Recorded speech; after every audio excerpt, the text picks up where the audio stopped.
My ambition was to make sure that the association was acceptable to everyone involved.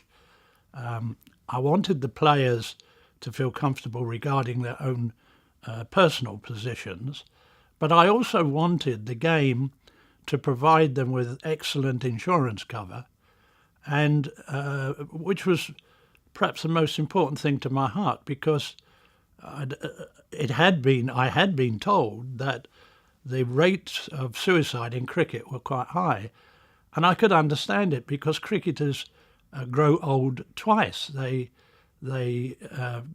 reach their first old age when they're not able to play the game like they used to, and then they have their normal older age. And I can speak from experience. It was terribly emotional when I came out of the game altogether.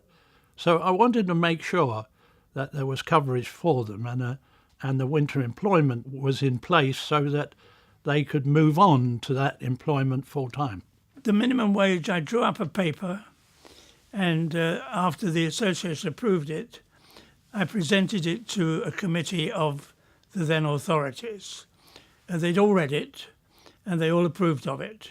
I compared the wage of a cricketer and the hours he worked with the wage of other people, such as bus drivers and so forth, and showed that the wage the cricketers were getting was derisory, frankly. One county paid an 18-year-old university student £600 for the year to play for them. I aimed at £4,000. I asked for £5,000, and they approved £4,000, which is what I expected them to do. And that became the ministry. I also introduced later on a level for players from up to the age of 22, different scales, so that the young schoolboys and universities could get a fair wage as well. Registration was the main thing, because great players who played for England, Tom Graveney, Peter Richardson, Barry Knight, when they wanted to move, if their clubs didn't want them to move, which none of them did, they had to wait and live 2 years without playing the game. And that was a clear restraint of trade. And so we decided we would fight the first case that came up, which happened to be the late Tom Cartwright, my county colleague from Warwickshire, and he wanted to move. Warwickshire said no. And so we fought this case for him, and he got an immediate move to Somerset. And then the next year, Warwickshire, who desperately tried to keep him, wanted to get Bob Willis from Surrey, and Surrey wanted to keep him. And there was another fight on, and all the people that we got moves for started with Tom Cartwright immediately, and now it's obviously mushroomed into it's come and go almost as you please. The first problem I had to face was the introduction of Sunday League cricket. It had been mooted for a couple of years, and it was going to make a great deal of difference to a first-class cricketer. Sunday was a day off, and to work on that day, they therefore needed the correct remuneration. And I had a feeling that the then advisory wouldn't make the correct offer. So I was approached by Billy Griffiths, the secretary at the time, and I was playing cricket in Kent at Gravesend, and I was called off the field to take a phone call from Lords. I was bowling, in fact. And it was Billy Griffiths, and he said the committee is meeting at Lords to discuss the one-day game. We have decided that £200 would be the minimum amount that would be paid to the players. And I said, it's not good enough. And he said, we think you're being very, very difficult and unreasonable. And I said, I'm not being unreasonable. And I think if you look very carefully at the situation, you'll find that the incomes you're getting from the BBC and the income you're asking for from a sponsor will more than adequately cover an increase to the players of a larger sum than £200. He said, well, how do you know the monies that we're receiving? And so I suggested to him he should come into the new world, which he didn't take too kindly.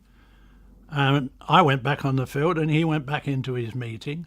And about 15 minutes later, I was called off the field again. And he said, "We have decided to offer the players £250. And I said, "Billy, you know, this yo-yo and me going on and off the field is becoming boring. And I've made my point. £400 is what the players should receive. You're aware of that. I've already told you that. And that's what I am prepared to accept." And again, I was told how unreasonable I was, and off I went back on the pitch again. And my skipper wasn't getting too happy with me either. He was suggesting maybe I shouldn't bother to come back. And I'm out there for 10 minutes and I get another call from Lords. So I'm off the pitch again.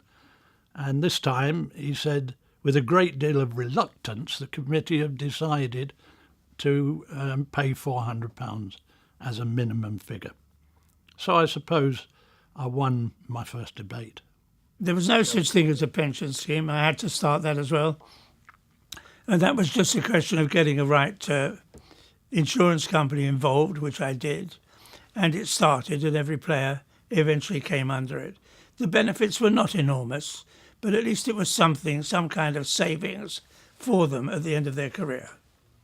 Standard contracts came in a lot later, and that came in a most unusual way.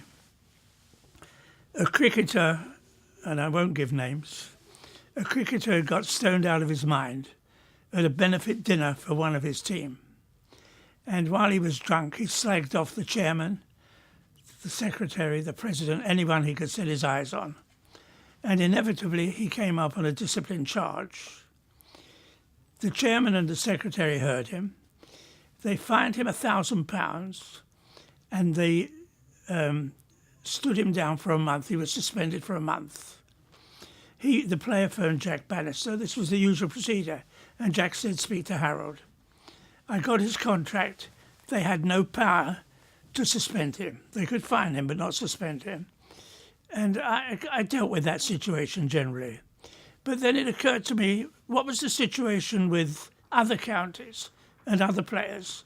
If one county could suspend somebody without authority, what about the others? So I got contracts from 2 other counties, and they all varied enormously, and they weren't sensible, frankly.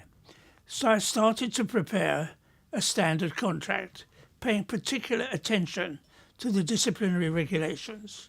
Of course, I had the assistance of Laurie Doffman, who I'd introduced to the association after a few years to be their lawyer, and we drew up a contract. The authorities said they would like to prepare their own contract, which they did, and their lawyers produced a contract, and we had a meeting at Lords. The authorities put up the Secretary of Northampton, who was the lawyer, and Secretary of Worcester, Secretary of Essex, and Laurie Doffman and I went along. We looked at their contract, and there was a clause in it which said nobody can be registered as a player for any county unless he has a valid driving licence. I'm fairly even-tempered, but I got annoyed with that. But eventually we hammered out a standard contract, and that came into force. And I said then it should be reviewed after 10 or 15 years, which I believe they did after I left. But that's been the standard contract ever since.